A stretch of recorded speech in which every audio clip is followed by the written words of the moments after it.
के सर्वस्व हैं, मुनियों के लिए धन है, भक्तों के लिए सर्वस्व है, और शिव जी के प्राण हैं, शिव प्राणा। और ये मुनि लोग, भक्त लोग और शंकर जी, ये तीनों आपके बच्चों की बाल लीलाओं में परमानंद की अनुभूति करेंगे, करते रहेंगे। बाल के रसते ही सुख माना। गुरु जी ने स्वभाव बताया।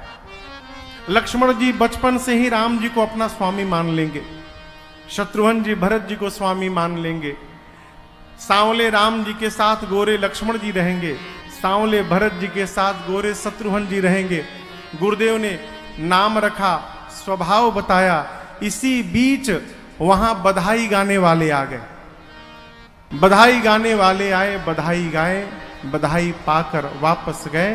गोस्वामी जी कहते हैं, एहि विधि राम जगत पितु माता, एहि विधि राम जगत पितु माता, कौशल पिनकी यह गति प्रगट भवानी। शंकर भगवान मां भवानी को कथा सुनाते हुए कहते हैं, देवी आप जो आनंद महोत्सव का दर्शन की, ये रघुनाथ जी जो जगत के माता पिता हैं, आज स्वयं बालक बनके अयोध्या वासियों को सुख प्रदान कर रहे हैं। यही विधि राम जगत पितु माता, कौशलपुर वासिन सुख दाता। यहां पर मां पार्वती ने एक प्रश्न किया, प्रभु आप कह रहे हैं कि रघुनाथ जी अयोध्या वासियों को सुख दे रहे हैं, तो क्या अयोध्या में जितने लोग हैं सबको सुख मिल रहा है? शंकर जी बोले नहीं।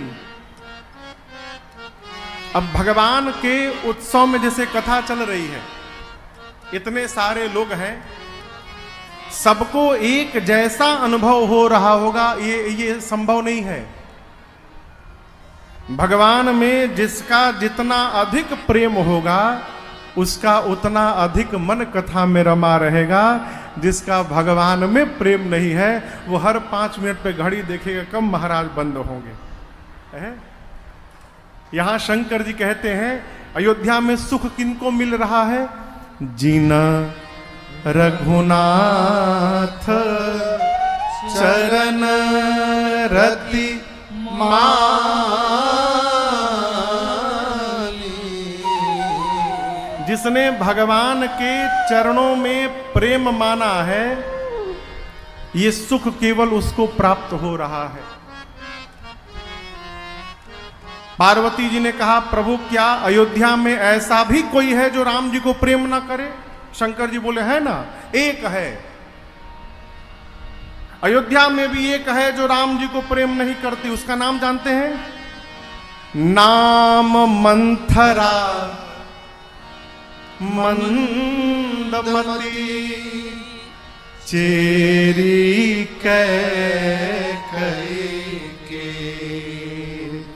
यहां निवेदन करूंगा आपसे, जो मनुष्य सर्वकाल संशय में बना रहता है, जितना शीघ्र हो इस प्रकार के जीव का साथ छोड़िए।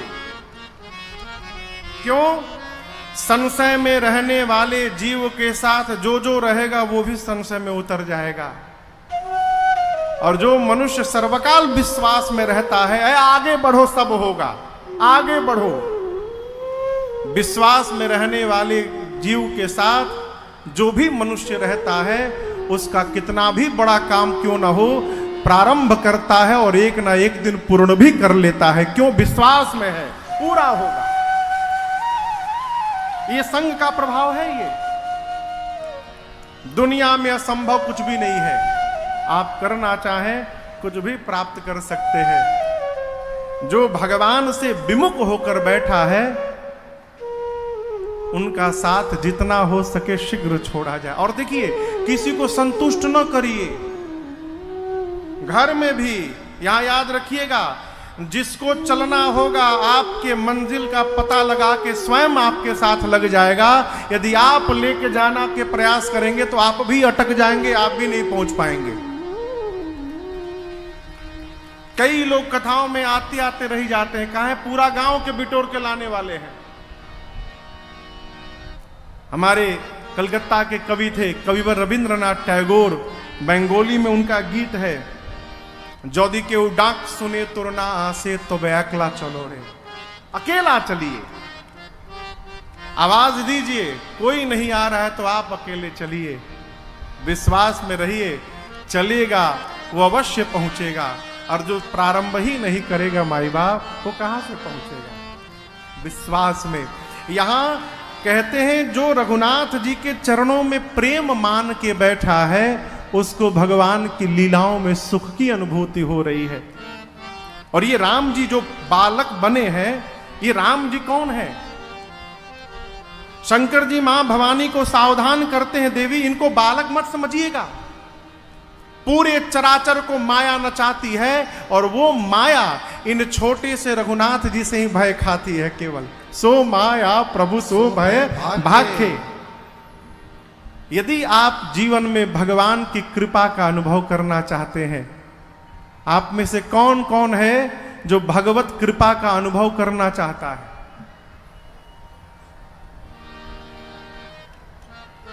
तो सबसे पहले एक काम करिए, का मन क्रम बचाना छाड़ी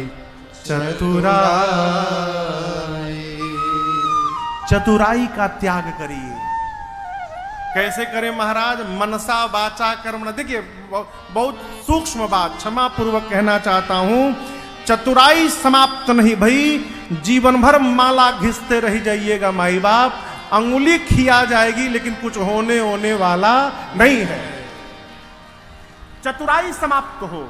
चतुराई क्या है? मानसिक चतुराई। बैठे हैं कथा पंडाल में, मन लगा है चप्पल पर, ए चप्पलवा होई कि चल गई हुई, कालिए खरीदनी है। आपको एक घटना सुनाऊं, एक आदमी मिला मुझे कथा के बाद, अभी 2 साल पहले की बात है, तो हमने पूछा, बड़े अच्छे आदमी, हमने पूछा कि कथा में आए थे भैया? बोले महाराज हमारा कथा ना सहेला। तो हम बोले मतलब कथा आप क्यों नहीं सहता है? बोले महाराज एक बार गया था 15,000 का चप्पल पहन के, कथे में चोरी हो गया, उस दिन से कथा में जाना बंद कर दिए। अब उनसे मैं कुछ बोला नहीं, मुझे हंसी आई है। देखिए हम कहां जी रहे हैं। चतुराई क्या है? हमारा शरीर जहां पर है, यदि हमारा मन वहां पर नहीं है माई बाप, तो ये हमारी मानसिक चतुराई हो रही है। कुछ नहीं होगा, कुछ भी कर लीजिए। कर्म की चतुराई क्या है? टीका लगा रहे हैं कि लोग जाने कि हम भगत जी हैं। कई लोग एहू लिए टीका लगाते हैं। एक ने पूछा महाराज टीका की क्या आवश्यकता है? क्या हम टीका लगाएंगे तभी भगत कहलाएंगे? बिल्कुल नहीं जी। टीका लगाने का भक्ति से कोई लेना देना नहीं है, कोई संबंध नहीं है, तो क्यों लगाया जाए? है ना? ये तिलक क्यों लगाया जाए? जब कोई संबंध नहीं है भजन का, भक्ति से, इस टीके का, तो क्यों लगाया जाए? माता जी लोग बैठी हैं, बहन जी लोग, स्त्री के सिर का आभूषण है उसका सिंदूर। अब स्त्री कहे कि हम तो अपने पति को प्रेम करते हैं, सिंदूर ही लगाएंगे तो प्रेम करते हैं, ये कहां लिखा हुआ है? नहीं लिखा हुआ है। लेकिन ये सिंदूर बताता है कि ये सामने वाली स्त्री अभी अनाथ नहीं है, इसका स्वामी इसके साथ में है। उसी तरह भगत का तिलक बताता है कि ये भगत अनाथ नहीं है, इसका भगवान इसके साथ सर्वकाल रहता है। भगत के माथे का तिलक उसका सिंदूर है और गले की कंठी की माला उसका मंगल सूत्र है। इसलिए अपने इस मंगल सूत्र और सिंदूर को बचा के रखिए। आदमी तिलक लगाने में ले जा रहा है, लोग का कही महाराज है, लोग का कही बो का सहीजा दाढ़ी रखला में लाज निखे लागत। भाई क्यों रख ली तो क्षमा करी। एगो बकरी के प्रजाति है बोक, और वह सब जानत होके ओके यही दाढ़ी होले बस। तिलक रखिए, जो कह रहा उसे कहने दीजिए। अरे कछु लेना न देना मगन रहना, कछु लेना न देना मगन रहना। इतना सुंदर शरीर मिल के माई बाप सब समाप्त कर ले रहे हैं। पहचानिए कौन है, अपने को पहचानिए। कर्म की चतुराई क्या है? कर्म से कर रहे हैं कुछ है, दिखा रहे हैं कुछ, ये चतुराई है। और वाचिक चतुराई क्या है? मीठा मीठा बोलना और भीतर से घात करना, ये चतुराई है। शंकर जी कहते देवी, तीनों में से एक भी चतुराई यदि बनी रह गई ना, कुछ भी कर लीजिए, भगवत कृपा का अनुभूति होने वाला नहीं है। और चतुराई छोड़ के शंकर जी कहते हैं, भजत कृपा करिहहि रघुराई। चतुराई समाप्त हो गई तो कहीं जाने की आवश्यकता नहीं है, न कोनो मंदिर में, न कहीं भी दर्शन करने। घर में मंदिर बन जाएगा, घर ही मंदिर बन जाएगा। यदि आप भजन करने लगेंगे चतुराई छोड़ के, तो भजन के प्रभाव से आपका घर ही तीर्थ बन जाएगा माई बाप, और आसपास के लोग आपके घर का दर्शन करने आया करेंगे। ये भजन की शक्ति है। अब भजन क्या है? कबीर दास जी बोल गए, भजन क्या है? ये माला जपना, घंटी बजाना, ये भजन वजन नहीं है। सबसे पहला भजन दर्शन करिए। ये जो मन का तरंग है ना, हलचल, बैठा